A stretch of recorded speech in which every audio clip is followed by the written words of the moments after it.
Carbon is one of the most fundamental building blocks of life. And for billions of years, that was basically all it had accomplished. That is, until the carbon-plated racing shoe, which has created the pinnacle of that element's use case. So carbon is fantastic, but what race shoe is the best? Today, I have the Fast R3 to find out.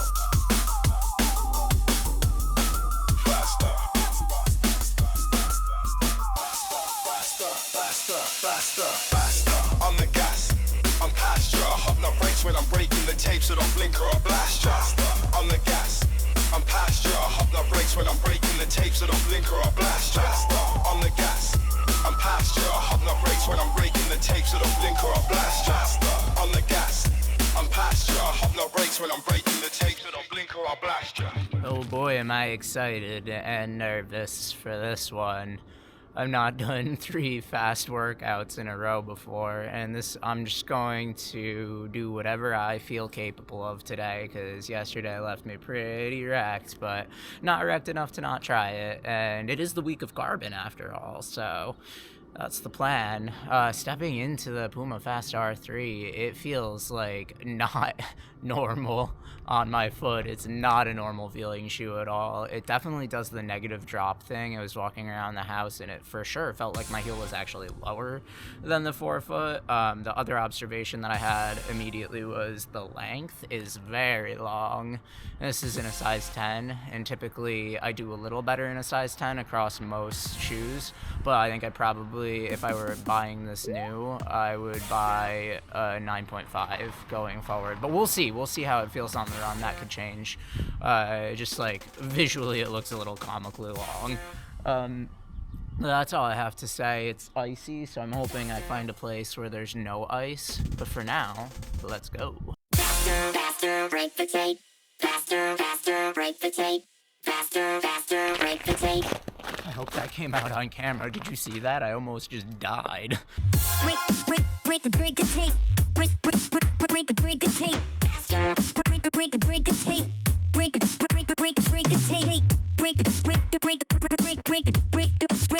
Break the tape. Faster, break the tape.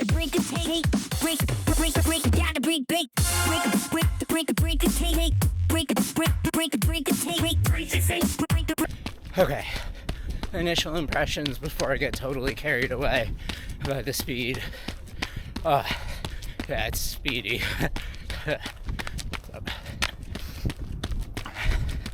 I was doing some strides for the camera, and this makes 5:30 pace feel like 6:30 pace, or like the effort of 6:30 pace.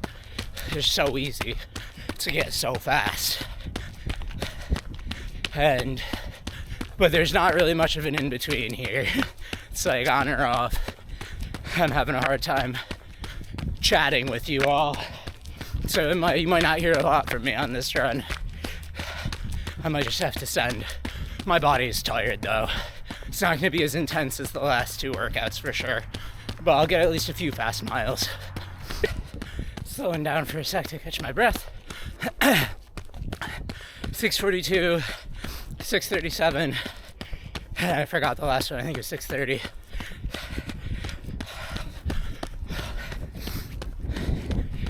That was a good test of speed. I'm tired today.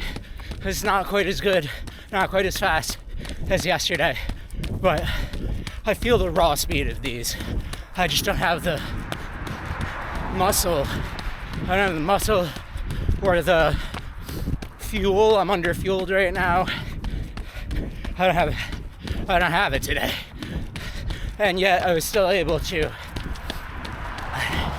hit paces that about a week ago I was just not able to hit. I don't know if it really is just as simple as the conversion to spring, but I'm starting to feel really good about running.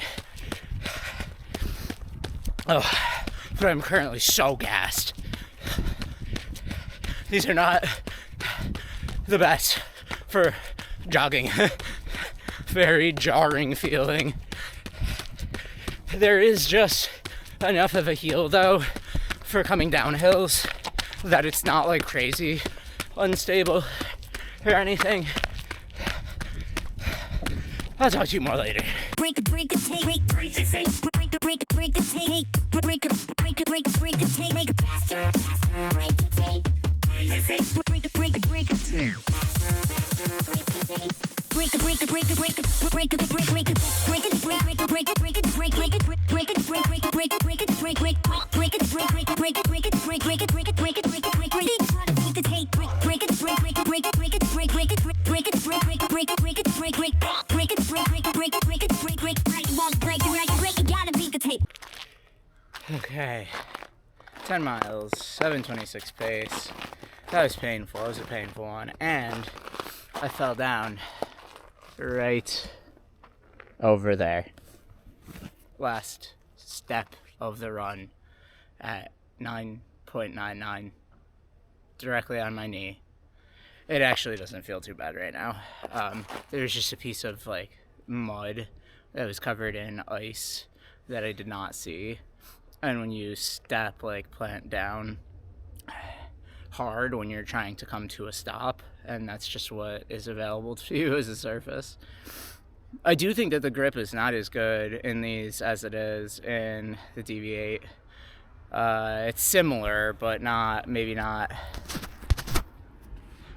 quite as good. And also the conditions were worse today, so it's really hard to evaluate. Also, my legs are destroyed. I'm having like some wraparound, almost shin splint symptom on my left lateral soleus. It's more lateral than whatever this forward. I need to learn all my directions, my physiological directions.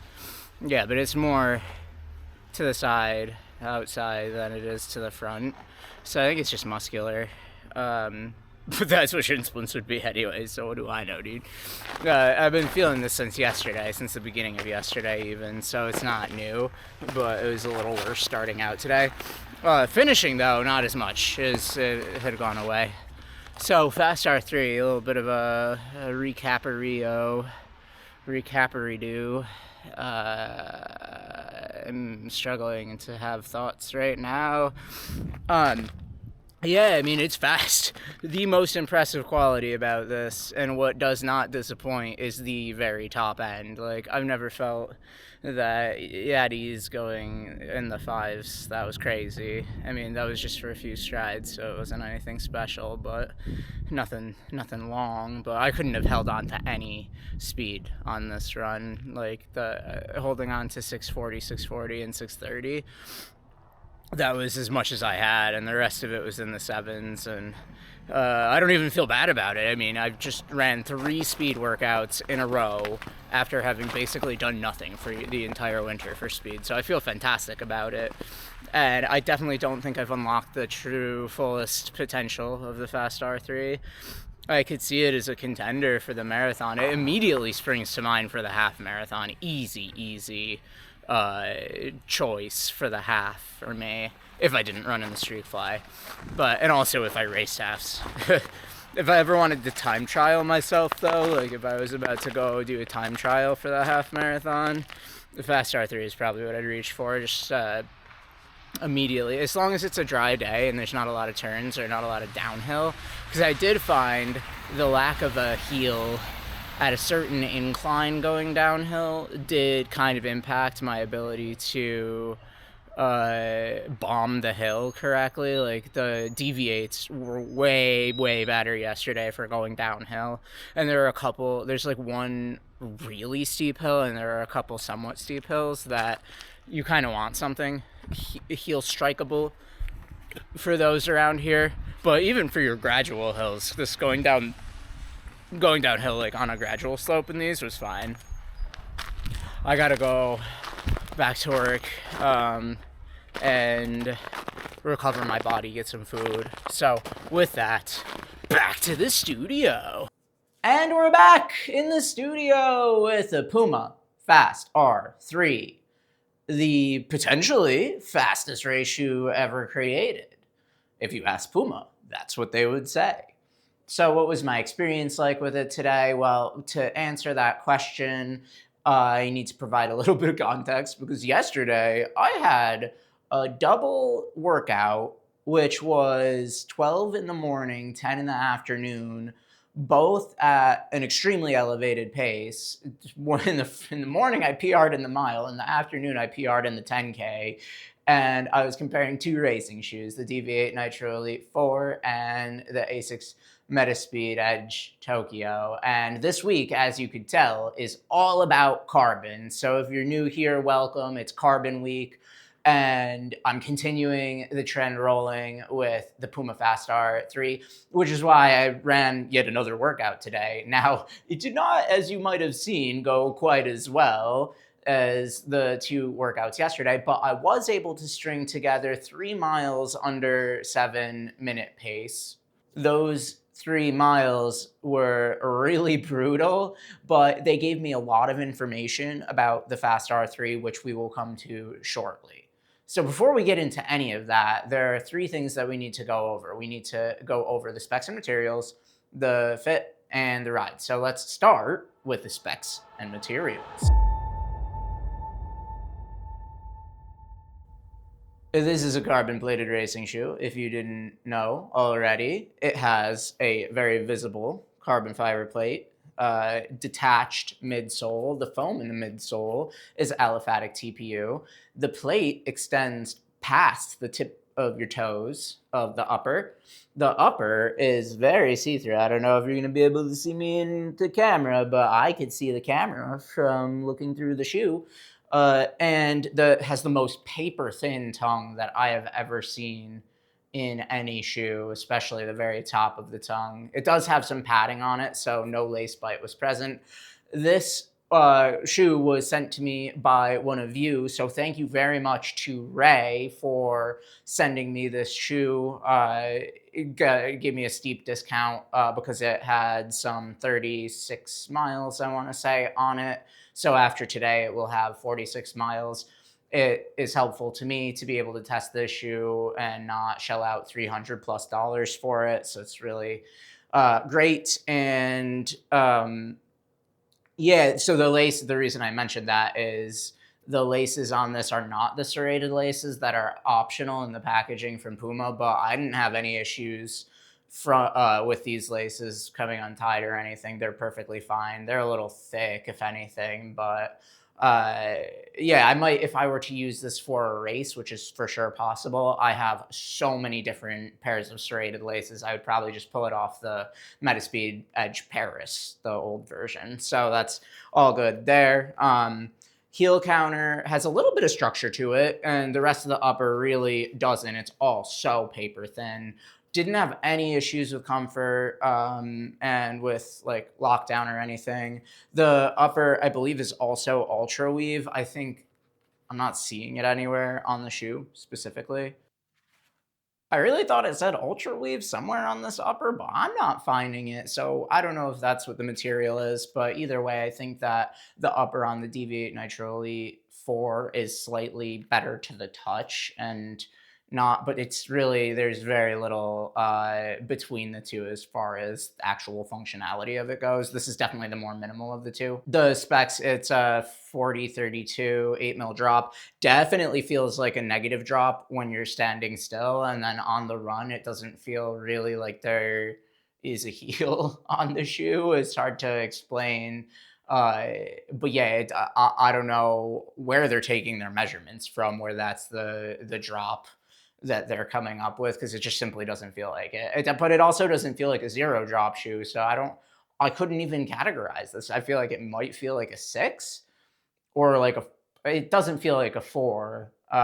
So whatever. I don't think that the drop is super relevant in this shoe because it really rewards this massive, massive landing platform up here. It rewards landing where the shoe is like visually pointing you to land. So, and then the weight is about 190, average between the two. I think it was 187 and 190, which is in line, I think, with the DV8 Nitro Elite 4, if not maybe slightly heavier. But really, again, this is it feels feather light on foot. It feels like you're pretty much wearing nothing. It doesn't feel like the super hyper aggressive lightness of something like the Douyin PB Pro, but it is definitely, flagship levels of lightweight racing shoe.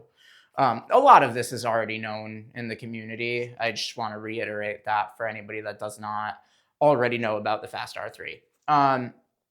So that's the specs and materials. On to the fit. The fit is actually a bit long. So this is something that I said at the very beginning of the run, as I was lacing it up, and something that I noticed. Yeah, just standing around in the house and walking out to go outside, and then just starting out the run.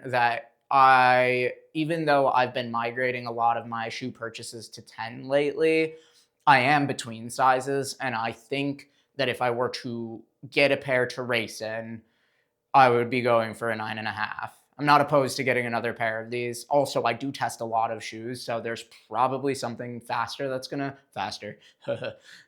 come along and maybe steal the spotlight eventually from this. And I'm not so sure even right now, and this is gonna be a discussion in the ride section, if this is fully unseated the Deviate Nitro Elite 4 yet.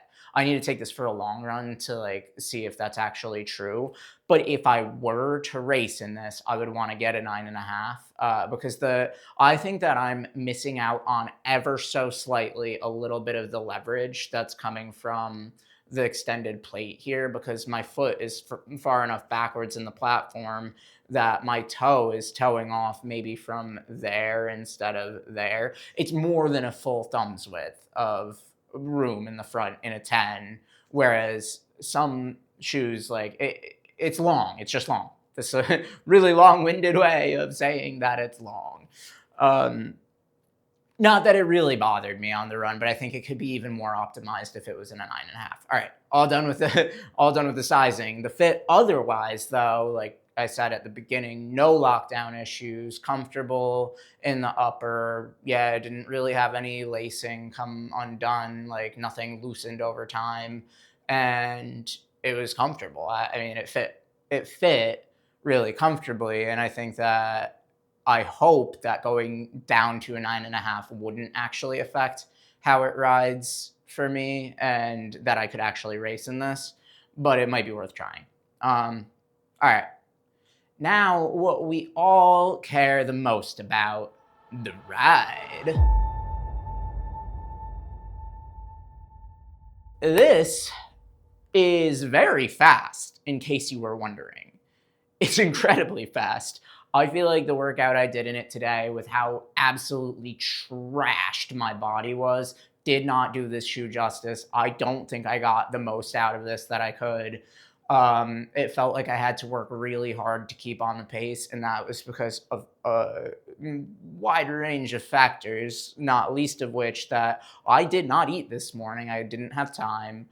I ran 2 back-to-back extremely hard workouts, reaching new PRs in both of them the day before. So I'm about as in pain as I could be. Honestly, I feel like the run in the Fast R3 today highlighted that I was in more pain overall today than I was the day after my previous marathon, if that tells you anything about where I'm at today. And the fact that I was still able to bang out some under 650 miles, some 640 and 630 miles, that's a testament to the shoe. I also got some strides in, and let me tell you, so I don't think that I felt a noticeable or measurable difference between this and the Deviate and the Edge Tokyo at around that 640 to 630 pace, because I was just destroyed, as I was saying, but it didn't really feel all that different than those two shoes at that pace. Where it felt extremely different was hitting strides and getting camera shots of the strides was faster per effort put in than probably any shoe that I've ever run in. Maybe the Streakfly is about equivalent. So if you've run in the Streakfly 2 from Nike, that is what we're talking about here. That level of speed is what we're talking about here. And I think it really is the coming off of the forefoot and having this plate flingage going on that drives that sensation of effortlessness at very high speeds that I don't think I've ever really experienced besides in the streak fly 2. And this might even genuinely, Puma Fast R3 might be faster. They named it that for a reason, huh? Oh my god. Some weirdness or things to note that might not work for everybody or might not work for everybody's environment. If you have extremely steep hills that you regularly run on in your area, in your like route, I would try to avoid those because it's just not for heel striking. There's not a lot of heel to land on. And for me, that's the only time I'm ever really heel striking. And so it was pretty noticeable on the steep hill that I regularly go down and on some of the other not quite as steep hills. It was mostly fine, but it wasn't perfect, right? Just like in terms of how it felt to land. Again, that could be down to how I how I am feeling right now physically with me being completely destroyed. Like I was put through a blender. I still feel destroyed right now. It's literally taking all of the effort in my bones to just stand here and yap at you. But it's very well worth it because I had a lot of pain and a lot of fun in this today. And I'm looking forward to testing this under more happy time circumstances. I would love to get a workout like I got yesterday in the morning in this, or like do a time trial in the half marathon. I mean, instantly this rises to the top of my priority for getting a half marathon.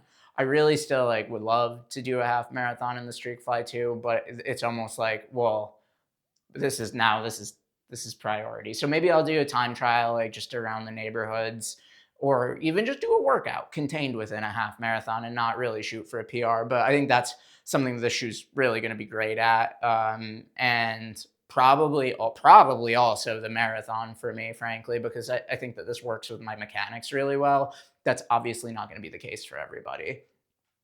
So do I think it unseats the DV8 Nitro Elite for the my top pick for a racing shoe for a marathon? It's too early to tell, frankly. I think I need to get a more fresh run in this.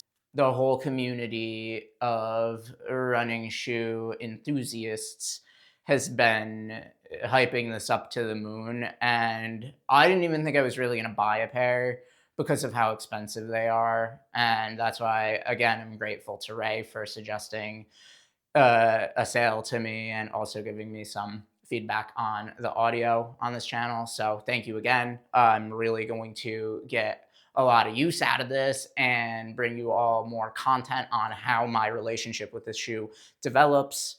And with that, I thank you. And as always, stay in motion.